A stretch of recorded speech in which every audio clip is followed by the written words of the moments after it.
Ang kaliwang kamay na may malakas na sipa, kanang kamay na may malakas na bote ng gamot, kayang magpagaling, magbigay ng suporta, at makipag-usap. Kilala siya bilang si Chopper ng Straw Hat Crew, ang pinakakumpletong mandirigma at may pinakamataas na talento sa grupo, kahit isa siya sa mga duwag, minsan ay nagiging matapang siya.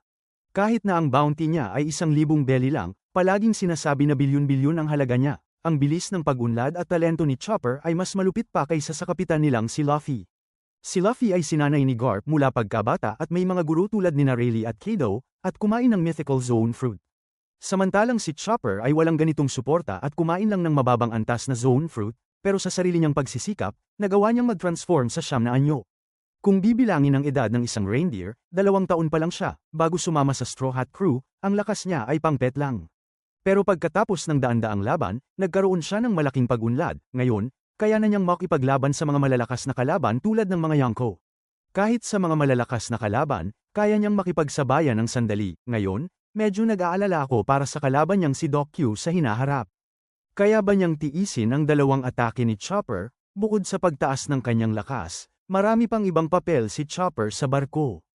Hindi ito pagmamalabis na tawagin siyang all-around warrior. Kapag hindi naglalaban, siya ang sinasakyan ni Luffy. Kapag malamig, siya ang nagpapainit sa mga kasama. Kapag nagpapahinga si Robin, siya ang nagiging unan. Kapag hindi maintindihan ang sinasabi, siya ang tagapagsalin. Kapag nagugutom ang kapitan, siya ang emergency na pagkain.